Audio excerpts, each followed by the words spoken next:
My story is, I guess, more cathartic for me, I guess, because what I'm trying to work through is my love of inanimate objects and not people so much. I'm trying to translate the one to the other, but when I was a kid, this is 1973, Canoga Park, California. My family was infamous for going to garage sales, and one of the things that I was into, and I'm into to this day, is everything, you know, airplane related. If it has wings, I'm fascinated by it. And at a particular garage sale, my mom had stumbled across at least 6 foot, it might have been much smaller relative to my size now that I think about it, but for me it was a very big wooden propeller from the bygone golden era of aviation. It was a nice wooden propeller, and it just evoked, you know, Amelia Earhart and, you know, Lindbergh and crop dusting and, you know, everything associated with the Gray Waldo Pepper, these, you know, Jenny airplanes that barnstormed across America. And I was completely thrilled and happy with this, this propeller. Especially as it got mounted in my bedroom in California. You know, I couldn't take my eyes off it. It was essentially my idol. It was something that I worshiped, basically. And it wasn't long after we had bought it, though, and then my father had mounted it. And my father, I should explain, he was never thrilled about this propeller because I think, A, he was upset that he wasn't the one that found it. It was my mom, so he didn't get to be the hero. But he mounted it with, you know, a great deal of effort to get it onto the wall and have it look good, only to take it down within a couple of years because we were moving to Florida.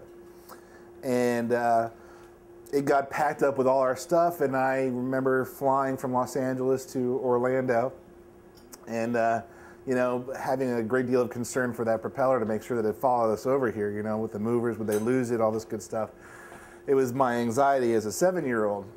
And when we first moved to Florida, we moved to Titusville, and the propeller, for some reason or another, the excuse was that, well, we don't have time right now. We're going to put it up in the attic, and at some point, once we get settled in, we'll mount it in your room just like it was back in California, and everything will be fine. And I remember, you know, accepting that as fact and believing, because, you know, parents are infallible at that age and you believe everything they tell you. And over time, it was another 4 years we moved from Titusville to Orlando.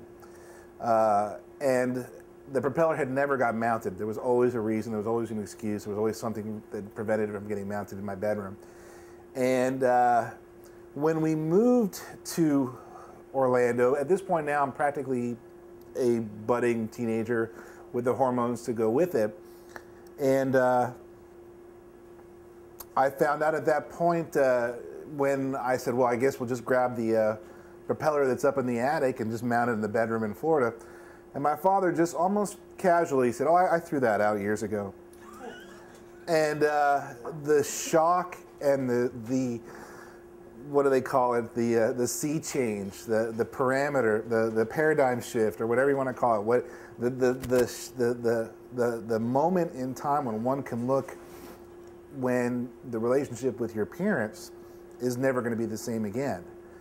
And I remember that moment to this day, and love to remind my father to this day of that moment. Because it destroyed your faith in parents and the fallibility, their infallibility, and the fact that they're just human, and, you know, the fact that my father, I guess, as much as I love him, can be cold and completely unattached to inanimate objects, where I tend to, like, feel sad whenever I see a plastic dog, you know, that's at a checkout counter looking for money for the, you know, ASPCA. I want to give money because it looks sad because it has these big droopy eyes or whatever. So it was just simply one of those things that never changed, and I think I look forward to the opportunity, and at the same time maybe fear and dread the fact that I would never do that to my kid, but you know what, there's really kind of no guarantees. So that's my story.